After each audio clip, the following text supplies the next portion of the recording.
I originally started Rosa's to sell pizza by the slice for $1, and I thought that was it. But it's really flattering to know that you guys think that our Pay It Forward program and the work that we do is an idea worth spreading. Will Eisner once said, "We have this history of impossible solutions for insoluble problems." I want to start today with a statistic that I believe summarizes our performance as a nation. This statistic is the deep poverty rate. The deep poverty rate is defined as the percentage of people living at 50% of the poverty line. According to the most recent census, that number in America is 6 to 7% of people living in deep poverty. In Philadelphia, my hometown, and the city in which Rosa's operates, that number is substantially higher. It's about double. It's that about 12% of people in Philadelphia live in deep poverty. That's more than 1 in 10 people. To put that in more of a context, a family of 4 living in deep poverty takes in about $12,000 per year. Now, these statistics are powerful, but they obscure the human cost, the real cost of poverty. Every day, Rosa's sees about 100 homeless people come through our doors and get free food. And we rarely have any incidents of trouble because our homeless visitors understand that they have to behave respectfully and politely, just like our paying customers, in order to receive pizza. But sometimes issues do arise. For example, on one snowy day this past February, about a month and a half ago, an older man, a regular, friendly homeless gentleman, came to the counter to inform us that this homeless woman was in the eating area taking a bunch of napkins, stealing a bunch of napkins. The two started arguing. The woman overheard him, and they went back and forth.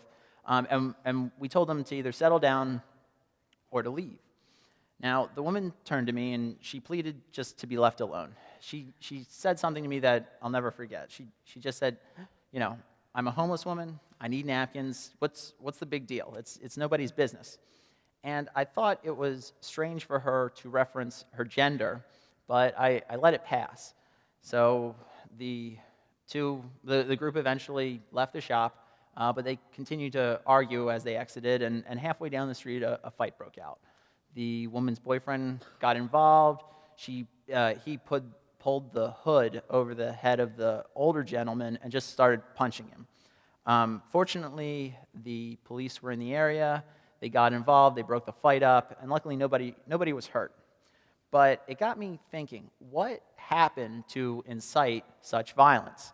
These are visitors that we see several times a week, if not daily, and we rarely have issues. So I wanted to know what caused this time to be different. A couple days later, I asked the woman's boyfriend if everything was okay. What did you guys need so many napkins for in the first place? And he said that at night on the street, when you're sleeping outside, sometimes they had to pee, and there was no toilet paper around, so they would use my napkins from the shop.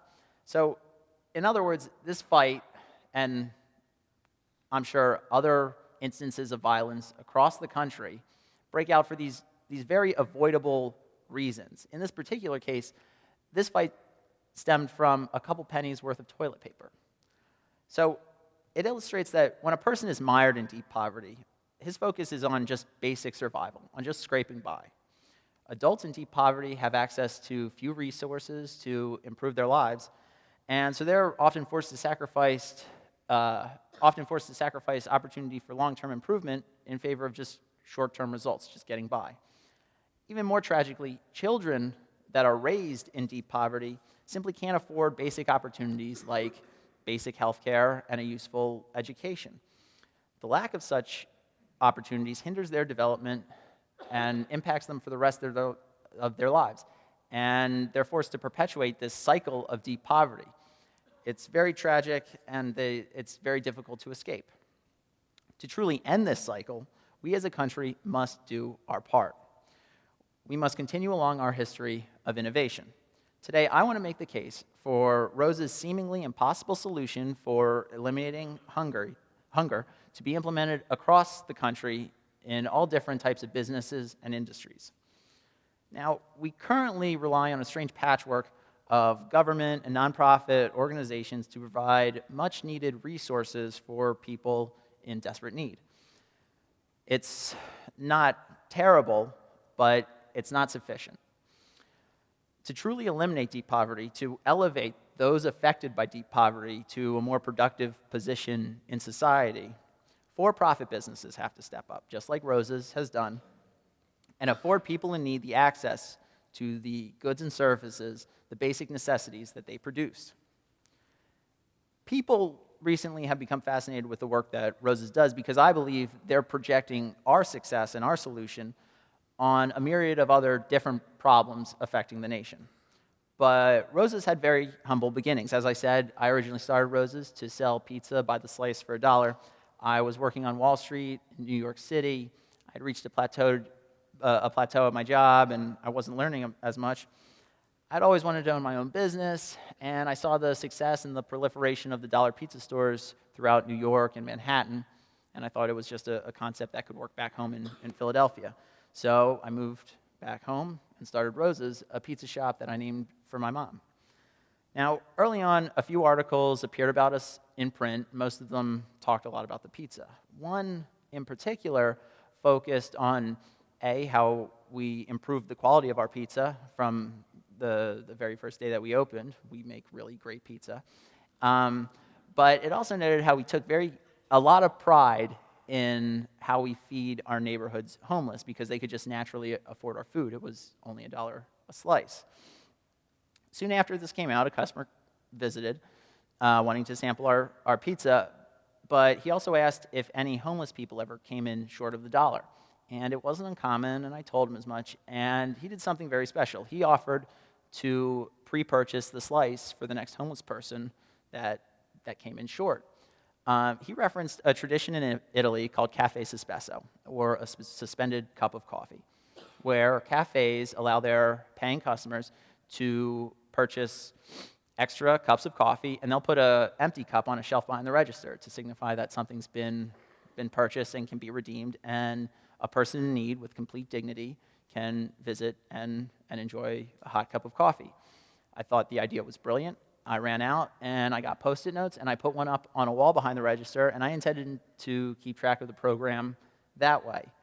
Now, around Post-it number 500, our walls were just covered in Post-it notes and they were getting a little dirty, so I moved them all out to the eating area to provide a more interesting and interactive experience for our customers.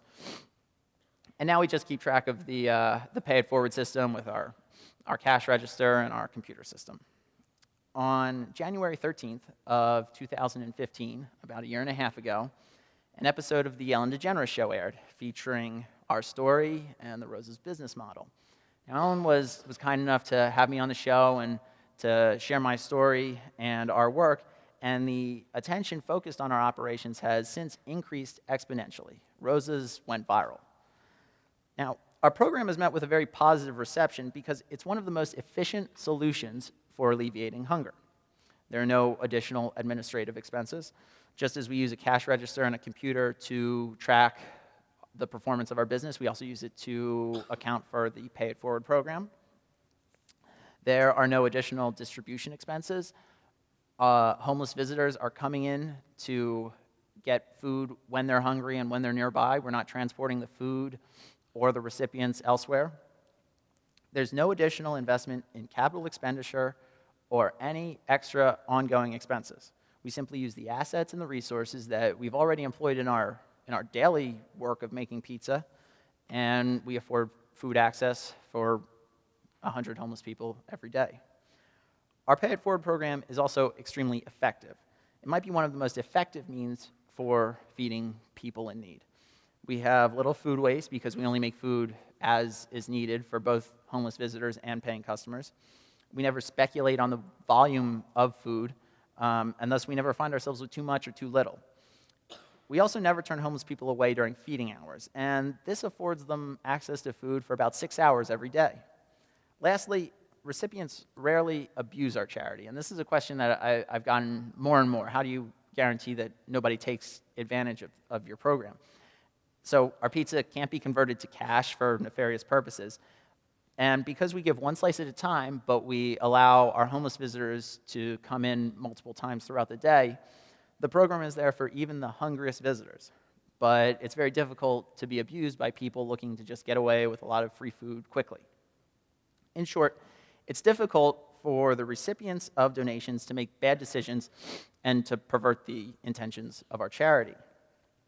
So I've spent a lot of time wondering why we have been the focus of so much media attention, especially because up until recently, our efforts, both in scale and in scope, have been pretty modest. I believe people responded to the repurposing of a for-profit business, something you see every day on your commute to work or your walk to school, into a mechanism for community improvement, something that lies a little bit further beneath the surface. However, the most exciting aspect of our work pertains to the ability to scale the program to other restaurants and other industries throughout the country. Our Pay It Forward program succeeds because it is easy for customers to become donors and to participate. This high level of customer participation is replicable across a myriad of different industries and businesses, especially businesses that make products that address basic needs. Thus, and this is important, the infrastructure for charitable capitalism is already in place. And to me, that's a great source of hope for the future. For instance, what if the CVS down the street from Rosa's adopted a system similar to our Pay It Forward program? Now, I speak with a lot of homeless people in the area, and it should come as no surprise that when a person has nothing, and thus has nothing left to lose, they steal.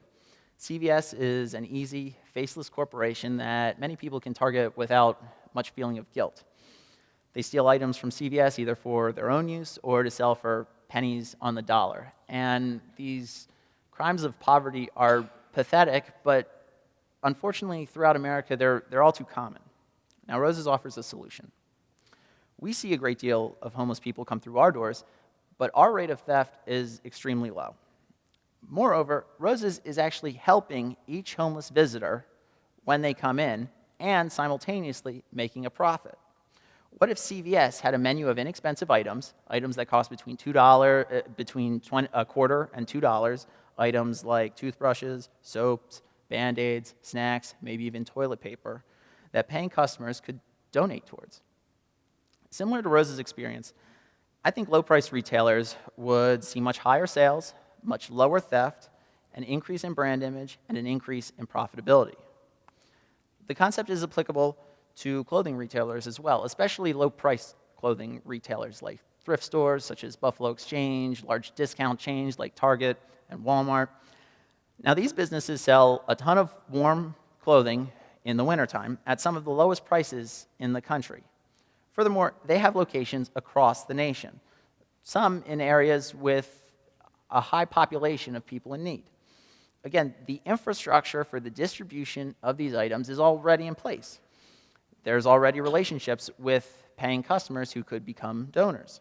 It would simply be a matter of implementing a Pay It Forward program or system on their current computer system and developing a menu of inexpensive items for people in need to pay forward, for customers to pay forward. Furthermore, incorporating a social cause in a business motivates employees and results in a more constructive atmosphere. Employees of socially conscious businesses have more of a purpose when they come into work. They arrive at their job, and not only do they receive a paycheck and make money, but they also make a positive difference in their community, the community where they work and most of the time live. At Rosa's, it's an impact that they see every day. Moreover, employees that are more dedicated to their job enjoy their job more and improve the experience for the paying customer more. And it doesn't matter what specific business or industry they're in. Now, of course, many existing established organizations might be skeptical. If they adopt this program into their business, will they receive the same benefits that we have? Will it generate the same publicity for them as it has for us? And the answer is probably not on the same scale, right? So where's the incentive?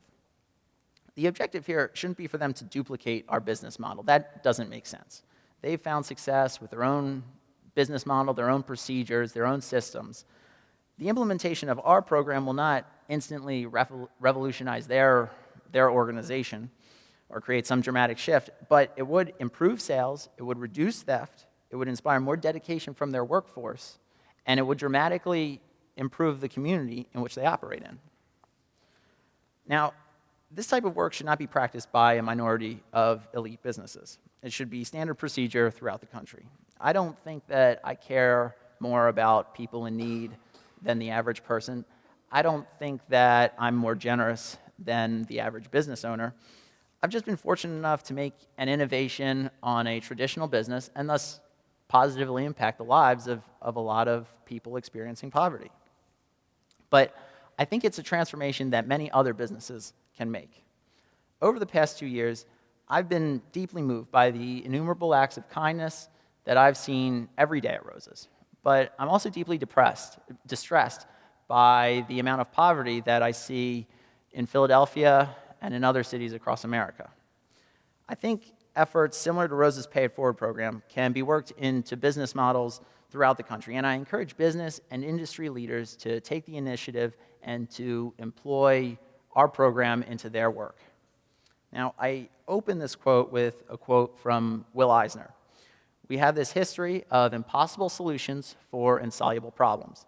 And that's true, but I worry that it may discourage some. For me, every week that passes at Rosa's confirms the inherent goodness, the strength and the kindness, the ingenuity and the endurance that I have found to reside in all of humanity. I want to remind everyone that these solutions right now, in the moment, only seem impossible. The problems that we face only seem insoluble. If more businesses throughout the country, throughout the world, implement the program that Rosa's currently employs, we'll all look back on today with no real memory of how rough our way used to be. Thank you.